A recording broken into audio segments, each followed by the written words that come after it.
Welcome to What a Creep, the show with Margot Donohue and Sonia Mansfield, talking about creeps from the past to the present. This is your quick guide to the biggest creeps, jerks, assholes, and losers, the best of the worst. From two nice ladies who want the world to be a little less creepy.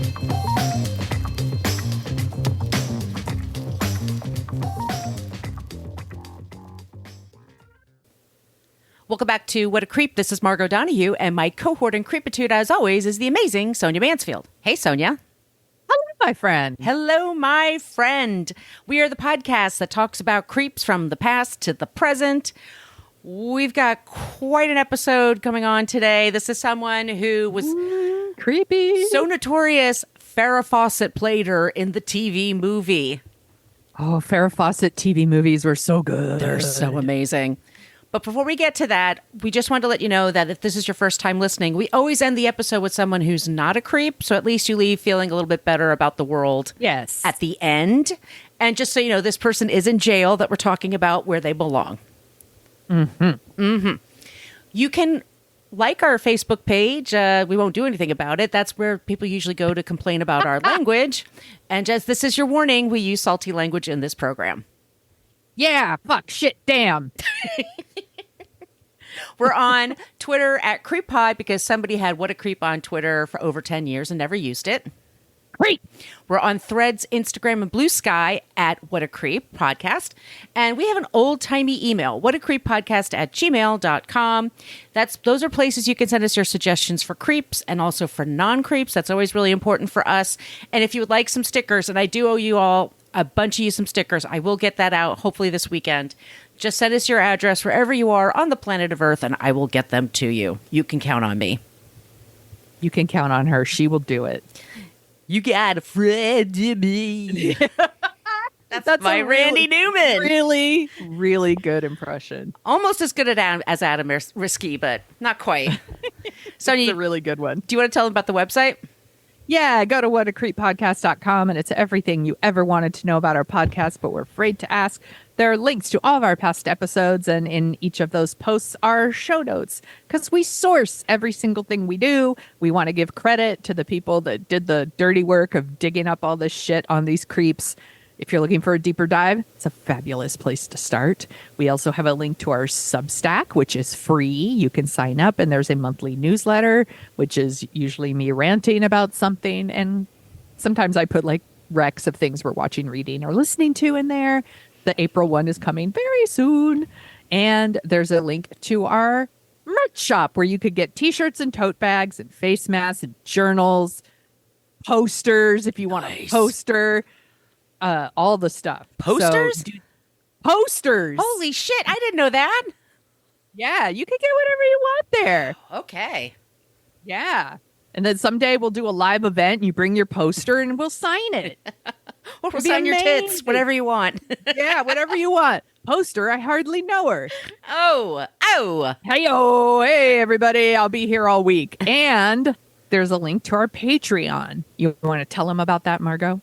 Yes, Patreon, What a Creep Podcast. We have our first 8 seasons on there. Plus, Sonia and I put out 2 bonus episodes a month. In those bonus episodes, we talk about a lot of things that are happening in the news. We have a really good time with that. And we just appreciate all of you that support us there. It helps with just all the little costs for the show, to put this out for you. We pay for all of our news services and then also just the cost for the show itself, the software and bullshit that. So thanks to Jessica and Shannon for joining recently. We really appreciate it. And or if money is tight, we understand. If you could just leave us a review, a nice review, wherever you get your podcast, that would be amazing. iTunes, Spotify, somebody just left a great review. Good Pods, we've been doing really well. Y'all all know the podcast. Us find our people. Exactly. And I just want to give a special shout out to Claire in Australia, Brooklyn listener, and Jackson Jojo in Canada. All of them gave us 5-star reviews. And that really helps, especially because sometimes shitheads want to give us a 1-star. So it just helps with the algorithm. We really appreciate that. Yeah. Is that everything, Sonia? I think so. I'm going to have to minimize you on this screen. Not in life, but I feel slighted. Do not feel slighted, my good friend. Wait, let me bring you back. Can't minimize me. I want to begin with Sonia. Do you know who Diane Downs is? I do, because like a lot of children who were born in the 70s, I saw the TV movie Right. about her. So that's how I know of her. I also saw her on Oprah Winfrey being interviewed. Anne Rule wrote the book Small Sacrifices. Anne Rule was a woman who wrote a lot of true crime books. I don't know if I've ever told you, I had a friend at DVC, Diablo Valley College, Yes. where I took a class, a speech class. I took speech at DVC as well. What? Okay. Yeah, I took like 3 classes at DVC, the rest at LMC, but including speech at DVC. Oh, okay. Well, so I took a class, and what they did is you pull a subject out of a bowl. You pick a piece of paper, and this is a girl. One of those people, your friend. You feel like you're friends. You sit next to each other. You just chat. Yeah. What did you do over the weekend? Blah blah blah. One day she picked out the bowl, and it said, "What was the worst thing that ever happened to you?" Now, I don't recommend that in general for all the speech instructors out there. Yeah, could you unpack your trauma for Please. us? Yeah. In front of the class?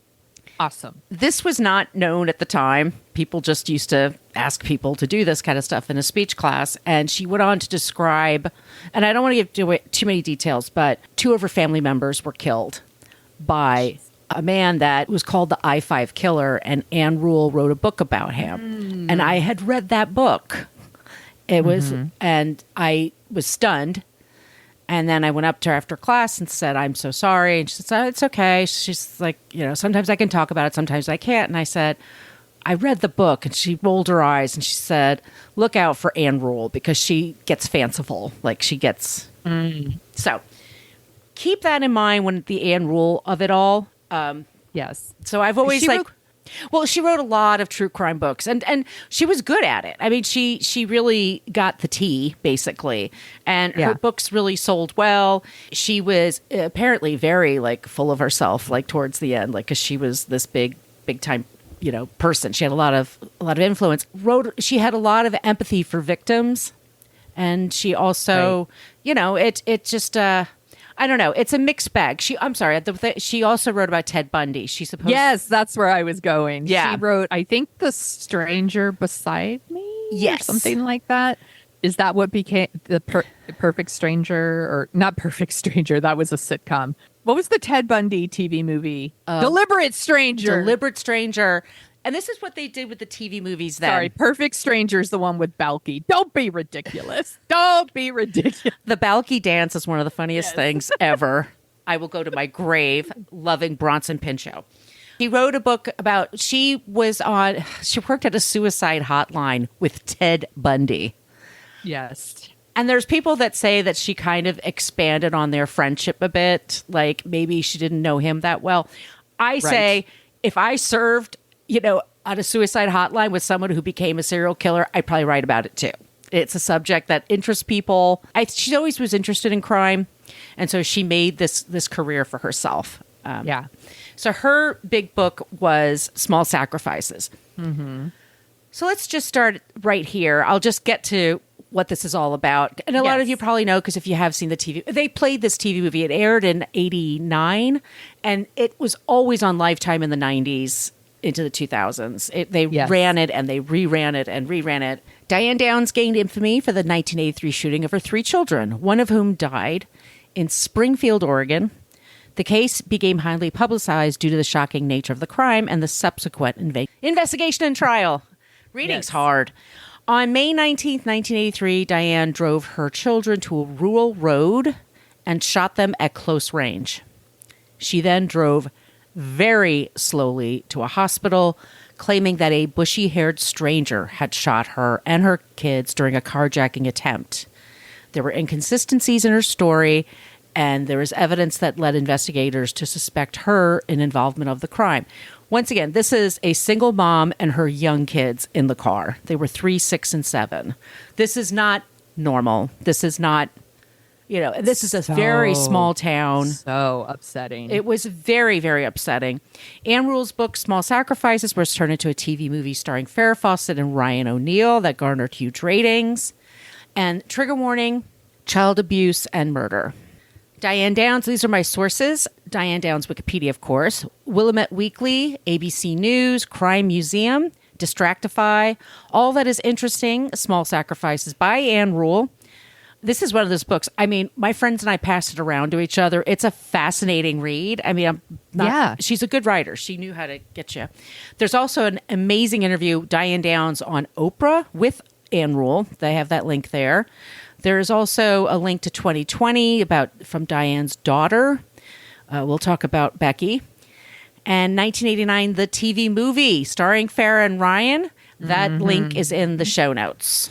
Elizabeth Diane Downs, born Frederickson, August 7th, 1955. She's from Phoenix, Arizona. And she grew up with her parents, Wesley and Willadine, and they were very conservative people. Her dad was a disciplinarian. They had to go to church. It was a very strict environment.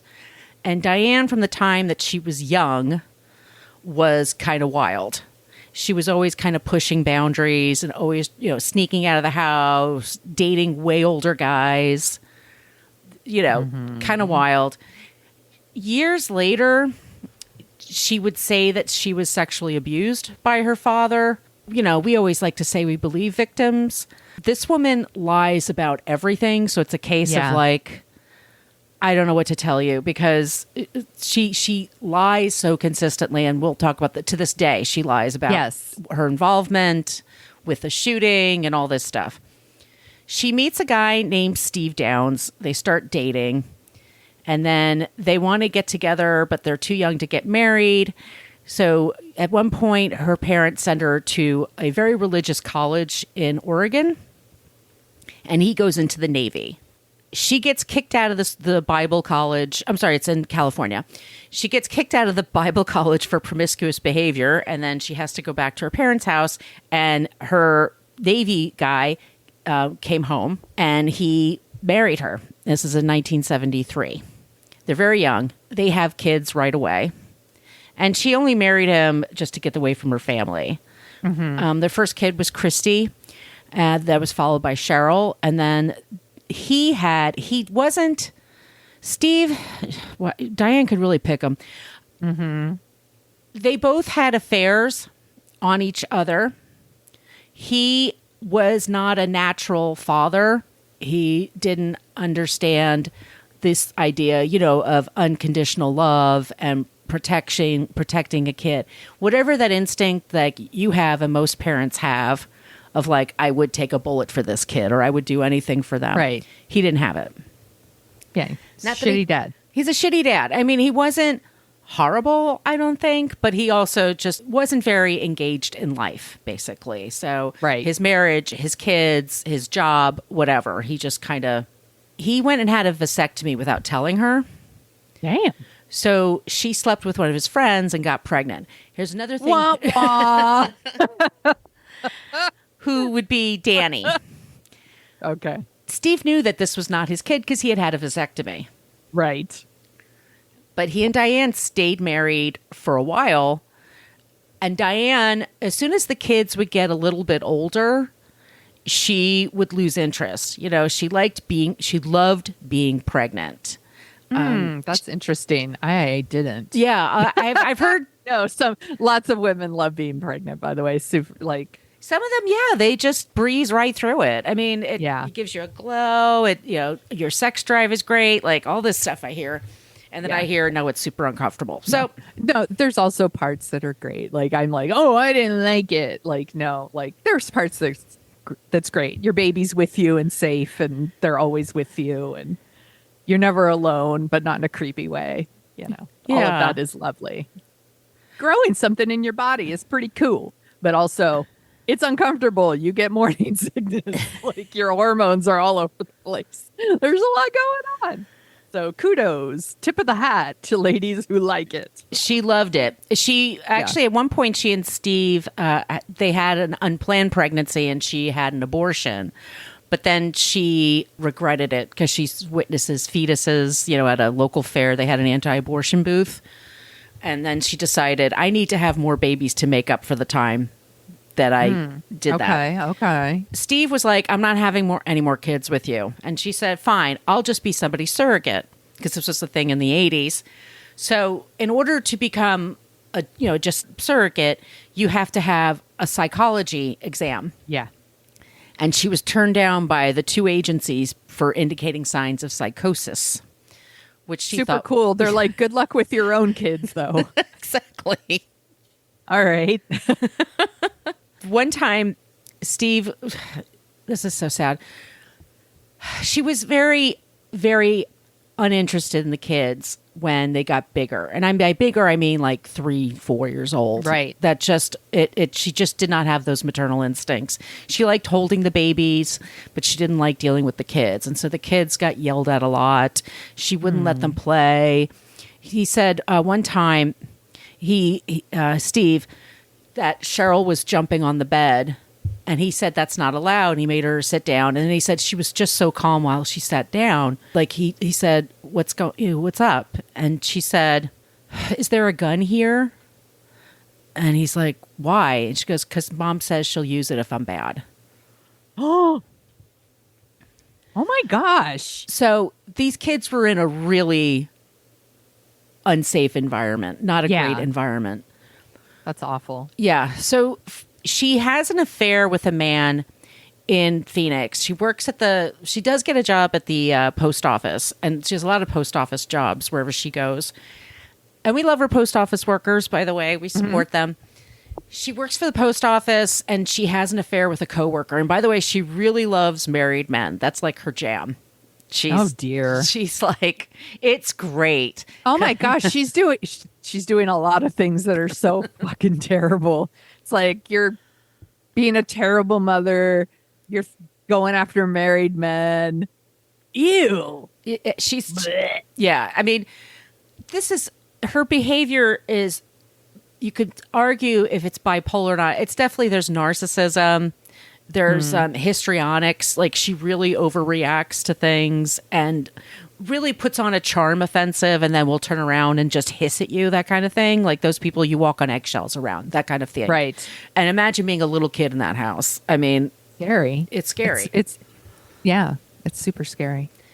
So they moved to Oregon, and she's kind of like trying to start over, basically. Like this guy that she has an affair with, his name is Robert Nick Knickerbocker. He's a coworker. He and his wife are on a break. We were on a break. He begins an affair with Diane, and at first it's great. Everybody talks about how beautiful she is. She looks like Princess Diana, and I mean resembles. Like, she's blonde, she has the hairdo, she has the big blue eyes, the kind of... look her up right now. Look her up. She had, like, especially, she does the Diana thing where she dips her chin and looks up at people, and she has these big, beautiful blue eyes. Okay, I see it. So when she dolls up, she looks pretty. Knickerbocker is just fun to say. It is fun to say. And in the book, Anne calls him Lou Lewiston, which is really annoying. But Nick Knickerbocker, they have an affair. And then eventually Nick says, look, because she really wants them to live together. She goes, I want to leave my husband. You obviously love me. I love you. What's going on? And he says, I don't want kids. I just don't want kids. She begs him, pleads with him. He won't do it. He gets back together with his wife. So she's like, I got to leave. We got to get out of here. So she gets a job in Cottage Grove, Oregon, which sounds really sweet. And she goes to Oregon. She moves with her kids. The same behavior happens. Now the kids don't have their father helping to look after them, so they're stuck with her. And she's just really moody. She's always chasing guys. And she's always writing. She's calling Nick constantly. She's sending him letters constantly. She talks about him constantly. And he's just like, leave me alone. Just go on with your life. Whatever. But she just can't get him out of her mind. She's just like, she feels so trapped. So she buys, for the kids, she buys this really cheesy looking pottery thing. It's like a glazed unicorn. She has a date on it, and then she has all 3 kids' names put on it. And she's like, this is our special unicorn. I think it's a unicorn. It's a special unicorn. It's just for us. It's to represent how unique we are, how much we love each other. And their kids are like, oh, okay, whatever. And then, Sure, Mom, whatever. And then one night, May 19th, 1983, late at night, if you've ever been in the woods, at night, it's dark.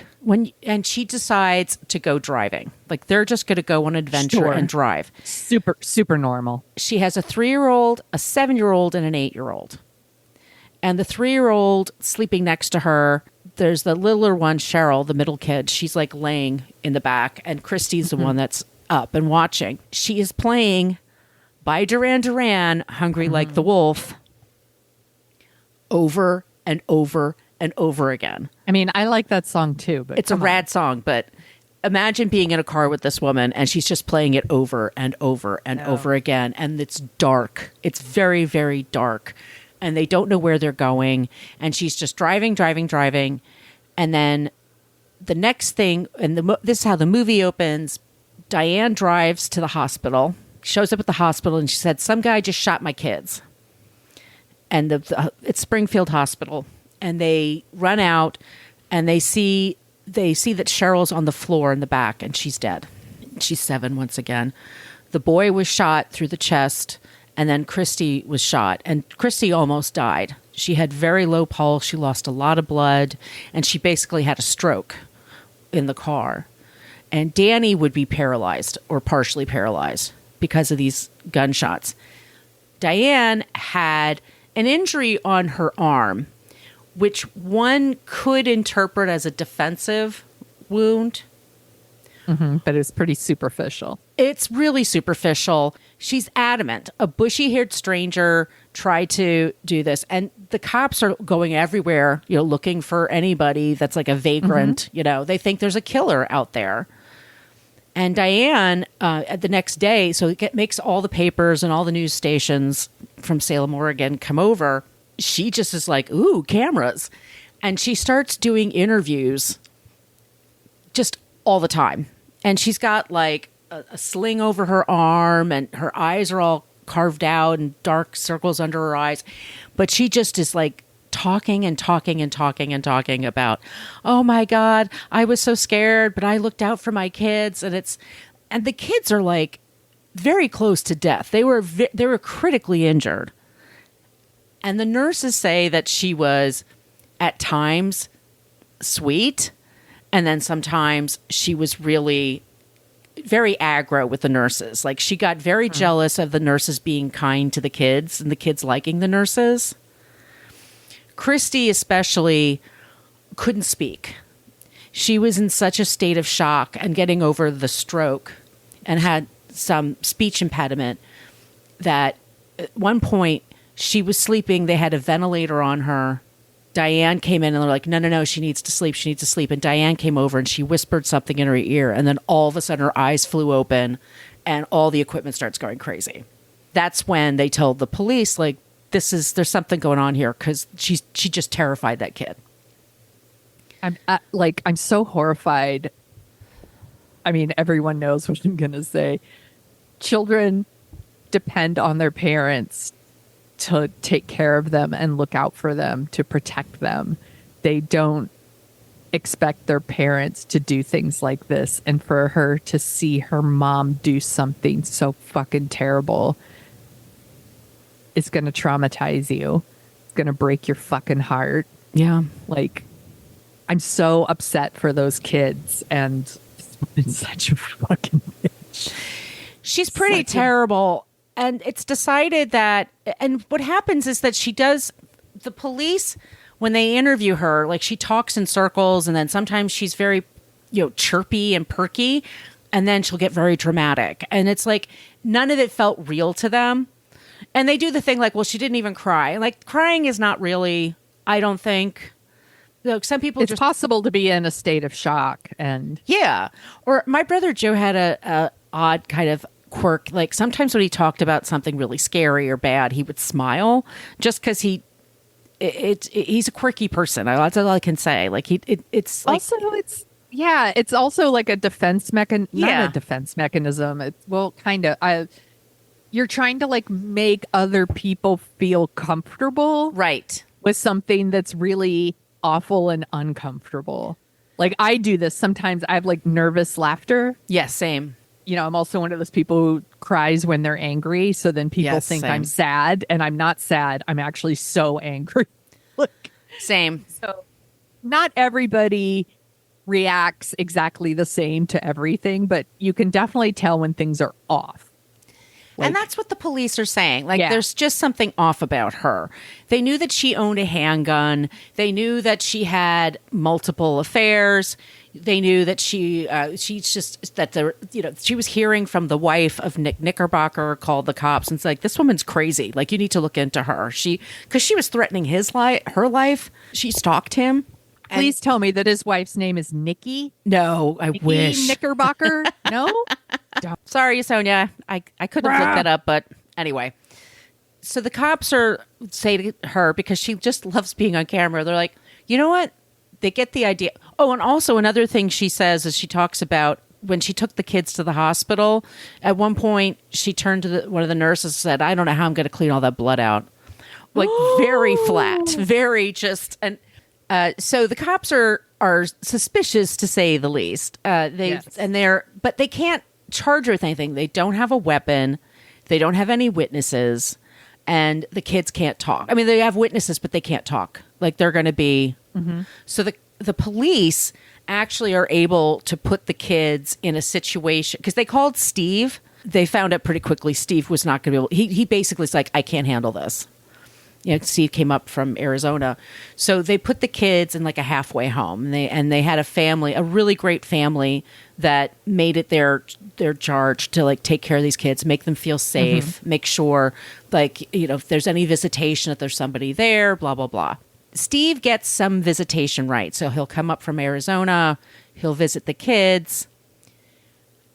And Diane is not supposed to see the kids because the cops are investigating her for this crime. Steve still sets up like meetings with them. Like, he'll like, oh, we're going to go to a pizza parlor, and then we'll go to the park, and then they'll go to a motel, and there's Diane. And he's not supposed to. Right. And the kids would be terrified because they're terrified. Right.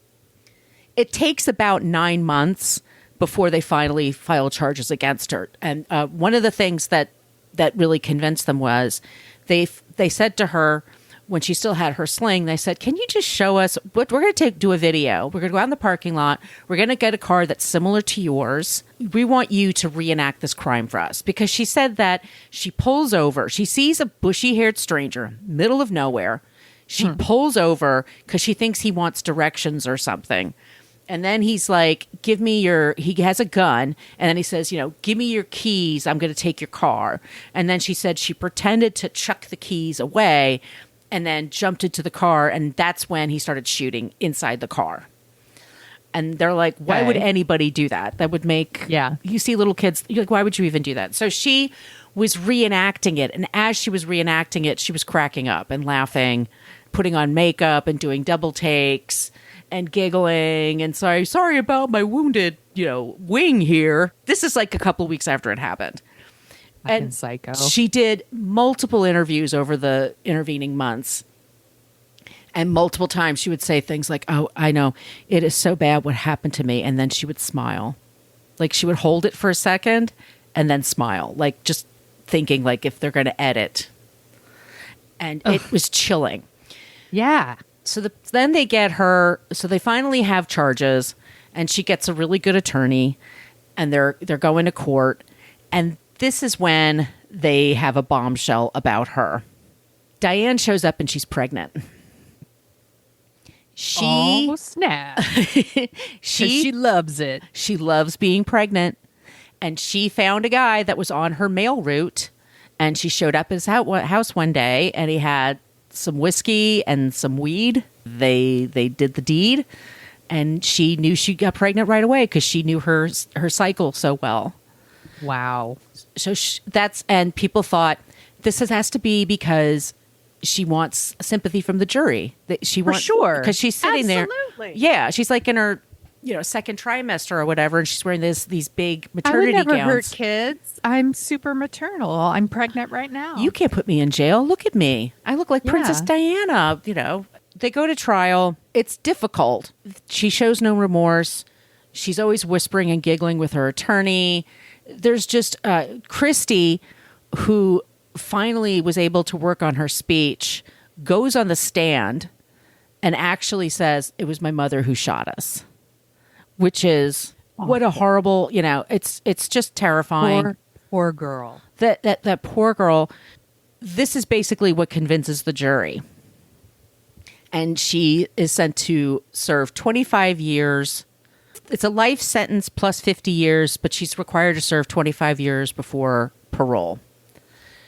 So Diane's in the pokey. As she should be. As she should be. In 1987, and this is 84 when she's convicted. So in 87, she is friendly with one of her cellmates, who turns out she and her husband are having some issues. And when he comes to visit her, they argue, blah, blah, blah. So Diane figures out the lady's address, and she sneaks out of jail, jumps over the wire fence, and goes right to that guy's house. They bunker down together for 10 days. So she escapes for 10 days. She's in Oregon when this happens, okay? The kids must have been terrified. Absolutely terrified. Because she also always was saying, like, you got to let me out because I know who really did this. I'm going to go get them. She always was saying, I know who really did this. And it's like, then tell people. Like, Yeah. what are you doing? But anyway, the cops get her and they bring her back to jail and they put her, now she's in She pregnant Chowchilla. again? She impregnated again? No, she did not get pregnant again. I was wondering that as well. Phew. But she did have a romance of sorts. She had a romantic pen pal with, guess who, Sonia? The I-5 killer. The guy I mentioned before. Fuck? Yeah. The fuck? Well, that's a match. Yeah. They have so much in common. They do have so much in common. You had a book by Anne Rule, me too. Yes, exactly. Oh my gosh. We have so much in common. She gives birth to Amy, and Amy is adopted and then given a new name, Becky. And she's adopted into a family in Oregon. Christy and Danny this is so sweet. They were this part. adopted by the lead prosecutor, Fred Hughey. They adopted them in the 80s. I know. So sweet. Like, they cared so much. He loved them from the start.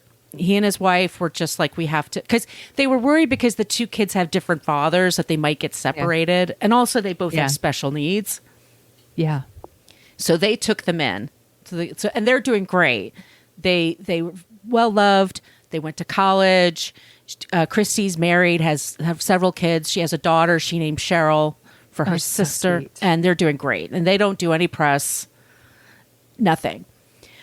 Rebecca Babcock, was adopted in 84. One of her babysitters tells her when she's like 12 or 13, you know who your mother is, your real mother. That's a bad babysitter. Babysitter She gets sucks. zero stars on Urban Sitter. And she's really upset by this news, obviously. Yeah. And then a couple of years later, a boyfriend of hers, they decide to rent the movie Small Sacrifices. Oh, because she was just so curious. I throw up. I mean, and I know friends that are adopted and that went through the whole process of finding out their birth parents, and sometimes it goes well and sometimes it doesn't. And I know, like, I've talked to someone who said, like, you have fear of, like, what if this person is a real lunatic or something? You know what I mean? And here, there's that fear is like real for Becky. Yeah, that's awful. So Becky, she goes through a really bad spiral. She's like 16, 17. She gets into drugs. She gets pregnant. I think she gives the baby up for adoption. She gets pregnant again. She is in like a lot of trouble. And she grew up, as she says, in a really great home. Just for whatever reason, it just completely destabilized her. And eventually she started to contact Diane. She sent her a letter, and Diane writes back like a lot of people in prison. I mean, what else has she got to do? Yeah. So she writes Diane a letter, and Diane writes her back, and then they kind of become pen pals, and then eventually Diane kind of shows her true colors. And she says things like, people are following you. You got to be careful. I'm going to get out of here so I could take care of you. And you and I could find the killers and blah, blah, blah, blah, blah. Oh. So she cuts off contact with Diane. Yeah. And then she decides, I just want to know who my father is, because hopefully that person is not crazy. Right. Right. And she just kind of wanted to close that door. She just wanted. So guess who knew who her father was? The interstate killer. Was it him? It was Ann Rule. Ann Rule knew the guy. And I was so close. you were very close. Ann Rule knew the guy. Said he was. I've read different accounts. Some people just say he was just a guy on her route, and some people said no, he was a reporter that was following the case. Yeah. Yeah. Here's the thing. Anne refused to tell her who he was because she promised she wouldn't. And Anne ruled, Anne. fuck Anne. So Anne dies, and this girl. So she's now not this girl. She's a grown up now, but This was in 2020. She was on the show 2020, but also in 2020, she went on a few podcasts to say that she was looking for a biological father, and I don't know if it's on her original birth certificate or not, but that was like what she wanted to find out. Yeah. Diane's been up for parole a few times. She's gone a little gray, but she still has those really big blue eyes. She's still in jail, and she still doesn't admit what she did. And I hope she rots. And that's where she is. So that's our creep this week. It's Diane Downs, Small Sacrifices. The TV movie, like I said, when they cast Farrah Fawcett to play her, it was really... Yeah. She was nowhere near that attractive, let's just say. But Farrah gives a great performance. Yeah. Everybody does. It's a really she's good TV movie. Yeah, it is. Absolutely, it is. It's one that I could only watch one time because I was like, that upsets me.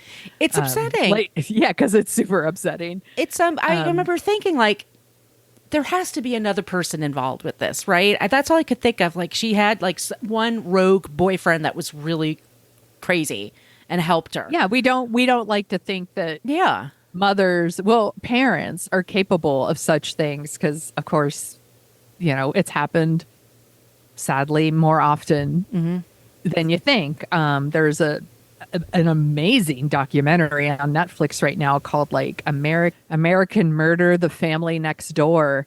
And it's all about some fucking asshole that like murders his like wife and kids. Family Annihilators. Family Annihilators. There's the other woman who drowned her kids in the car. Like it happens. It's a thing. It's awful. It's fucking awful. And every time I read these stories, like it's heartbreaking because these kids, do you trust your parents? Yeah. Even if they're not great parents, you still are like, they wouldn't want to hurt me. They would never let anything bad happen to me. And then to know in those final moments that this is what they did to you. Yeah. Very upsetting. I hope she rots. I've seen it multiple times because I just like this. But the girl that plays Christy also plays Beverly Walsh in the original It TV movie series. She's a really good actress. She's really, and I think it's John Shea that plays the prosecutor. Yeah.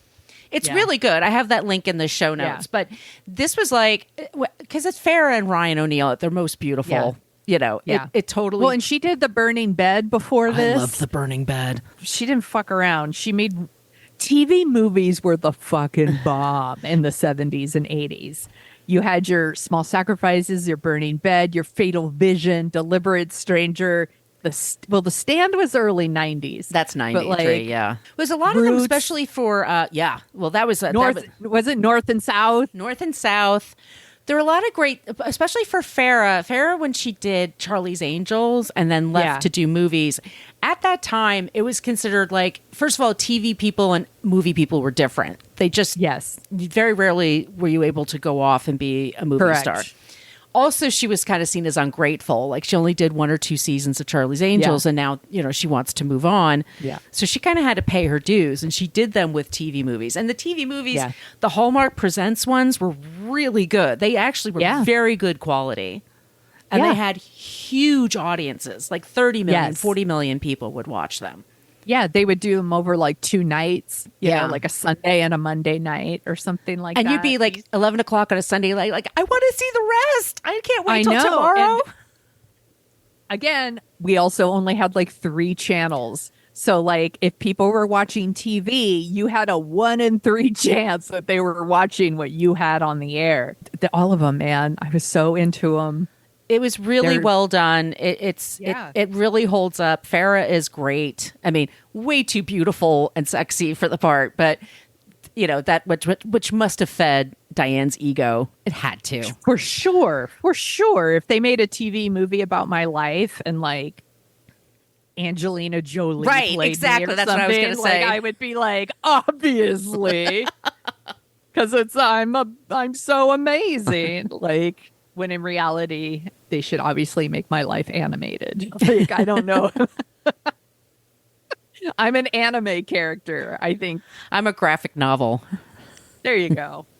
Do you want to hear about something that's not creepy? Please. Have you ever heard of Camp Hope? I heard of Mount Hope. You've heard of Bob Hope? I've heard of Bob Hope. So Camp Hope, it's called Camp Hope for Kids.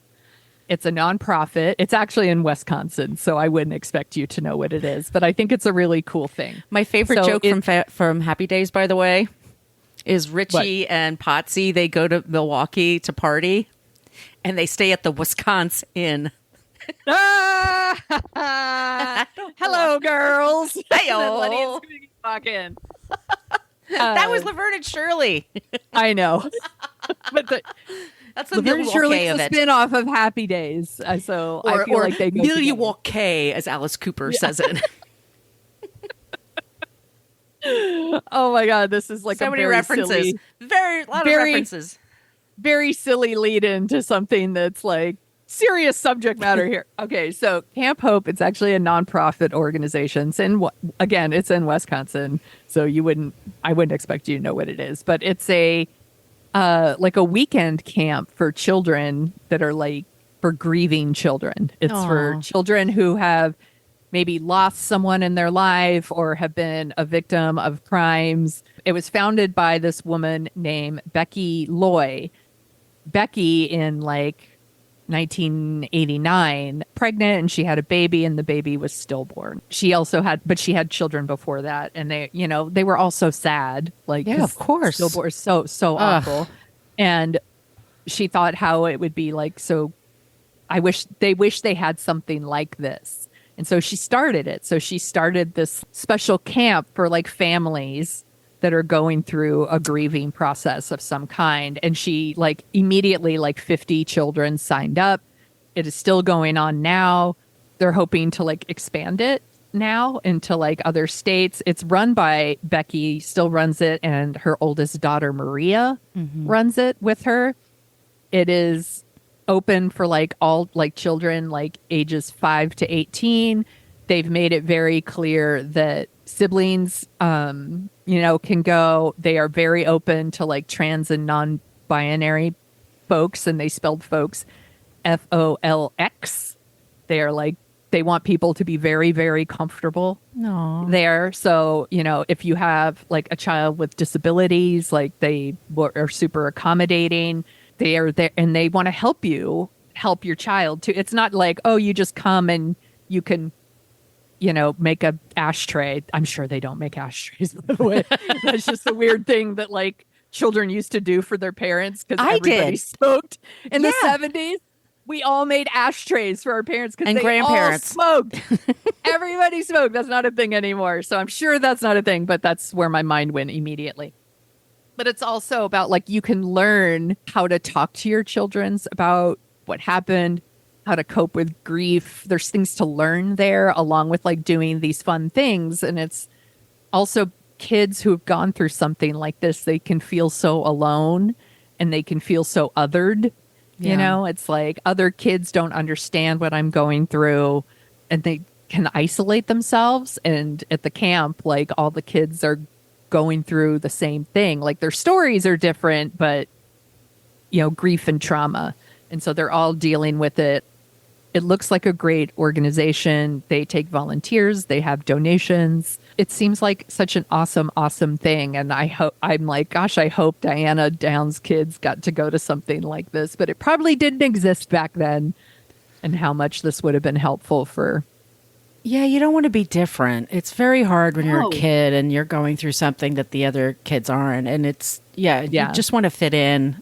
Grief is weird. Nobody knows how to talk about it. And, yes. And it's very debilitating. And people don't know what to do when death touches your life. It's like they're afraid they're going to say the wrong thing, so they don't say anything at all. Again, so it like makes you feel lonely. It makes you feel like nobody cares.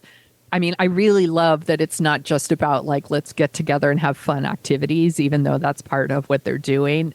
The idea that you could learn something to like help you like get some therapy while you're there and learn how to deal with these things together as a family and like be around other people who are going through the same thing must be very healing. It's got to be. Imagine. Yeah. And they encourage them all to like, you know, exchange contact information with each other so that they can support each other outside of the camp. I just think that's so cool. So I'll make sure to add the link in the show notes. So if people want to donate or learn more about it, they can absolutely go and do that. Good job, Sonia. Thank you. All right, that's the show today. If you have suggestions for creeps and non-creeps, all those places I mentioned at the top of the show, you can use them to reach out to us. Our email, once again, is whatacreeppodcast@gmail.com. And if you like the sound of our voices, we co-host a show called Dorking Out, where we dork out about movies. What did we just cover, Sonia? Muriel's wedding. That's right. You're terrible, Yes. Muriel. You're terrible, Muriel. What are we covering next? We are going to talk about Diggstown. Louis Gossett Jr. passed away recently, R.I.P., and we thought it would be fun to talk about one of his movies. And Margot has never seen Diggstown, and I think she's going to be into it. This movie has fans. I posted a clip on TikTok of the trailer, and I got a ton of it, but all dudes. But they all wrote and said this is this is a gem of a movie. So I'm excited to watch it. Yeah, you have to get past the James Woods of it all, because we did an episode on James Woods, and he is a creep. But if you can get past that, I think everyone's in for a real treat. This is a fun one, and it's got Oliver Platt and Heather Graham. Delightful. I like all those and people. The Dern. The Dern. Bruce Dern. Laura Dern's Bruce dad. Dern. The Dern. You know he was an ultra marathoner? I did not know that. He didn't drink. I don't think he drank or he didn't smoke pot. He's from the 60s generation. He just ran. Like that's how he got his endorphins off. And he would run like ultra marathons. I did not know this. See? I learned something. Right? Okay. Where can they find you on the internet, Margot? Thank you, Sonia. You can find me at Brooklyn Margot for TikTok if you're checking out clips there. That's also me for Twitter, on Threads and Instagram and Blue Sky, and my site, it's Brooklyn Fit Chick. Sonia, where can they find you? You can find me at thesoniashow.com and The Sonia Show on all the social media platforms, including the TikTok, as long as it is not banned. In the meantime, be safe, be kind. Don't be a creep. Be a creep. Thank you for listening to us talk about creeps. You can follow us at What a Creep Podcast on Facebook, Twitter, and Instagram. But don't follow us too closely. You can email us your creepy stories at whatacreeppodcast@gmail.com. But please keep your dick pics to yourself.